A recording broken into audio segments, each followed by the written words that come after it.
First Green Party candidate Jill Stein. She joins us tonight from San Antonio, Texas. Dr. Stein, thanks for being here. Great to be with you, Brett. Your thoughts on this race, how it's shaping up, and what you're trying to do with your campaign? Well, I think the American people have made it very clear what they think of this race, which is that it's not about them. This is a mockery of our democracy. These are the most disliked and untrusted candidates in our history. Even their own supporters, according to polls, don't really support them. They just really dislike the other major party candidate. And the American people are screaming for more voices and more choices. There are 4 candidates that are on the ballot in America. We not only have a right to vote, we have a right to know who we can vote for. And I encourage people to go to my social media site, Dr. Jill Stein, that's Dr. Jill Stein, and join us for a real open debate. We will be crashing the party and actually answering the questions that Donald and Hillary refuse to answer so that they can keep talking about who's the greater crook. Dr. Stein, I know you've been following this email investigation. I know you've weighed in on it a bunch. I follow you on Twitter. One of the tweets was on Friday. You said the DNC had already selected Clinton before the primary began. Every vote for Clinton is a rubber stamp for elitist corruption. Are you seeing things in these WikiLeaks emails that are problematic for you? And tell us your feelings. Well, I think, you know, the WikiLeaks emails confirm what we have seen previously. The DNC leaks at the time of the Democratic National Convention showed that there was a lot of collusion going on behind closed doors, that Bernie Sanders' campaign was basically sabotaged, what could have been a very strong and winning campaign, and that the DNC was collaborating with the Hillary Clinton campaign and with some members of the big media in order to smear Sanders and to really tilt the playing field against him.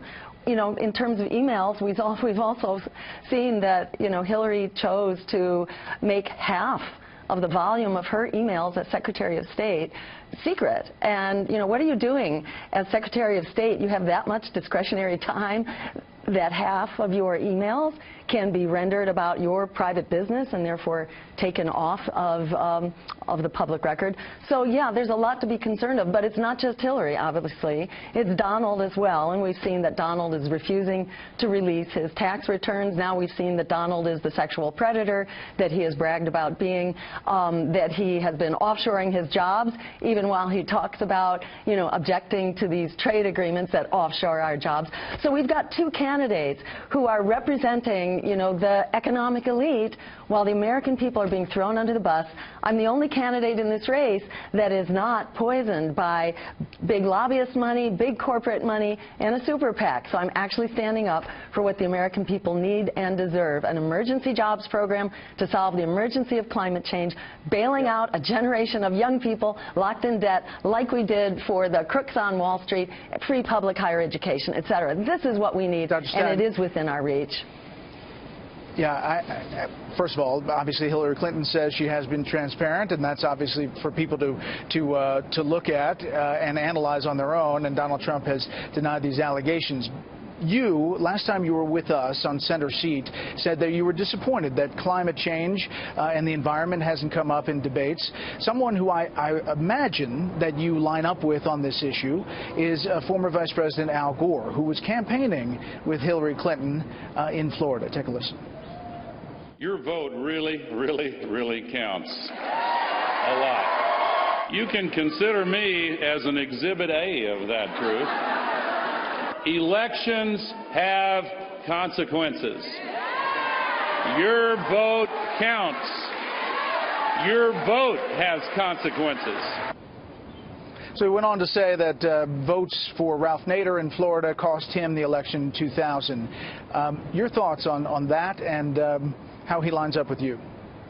Well, we're in a different place than 2000, but let's just say in 2000, the real votes were the votes that Al Gore could not win for himself, which actually defected over to the Republican Party and to George Bush's campaign. Ralph Nader's votes were a tiny fraction of that, and if you were going to blame Nader, you could blame every independent political party, each of which got more than the margin of difference. So the solution to a democracy on life support is not less democracy. Two establishment state parties, you know, that are okay, and we can't have any political opposition. That is two-party tyranny. That's not what democracy looks like. In this race, we actually have 4 choices, and the American people are actually screaming for those choices. And 76% of Americans are saying we need an open debate. They want to know who the other candidates are.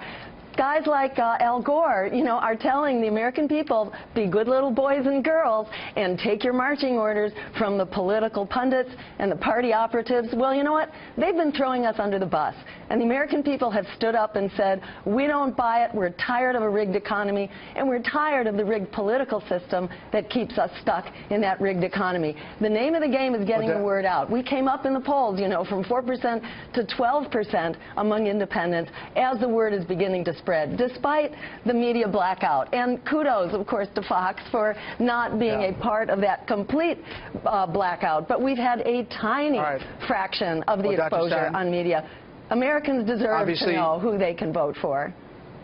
You have a voice here. You've been on this show a couple of times. We enjoyed having you on, and we appreciate it.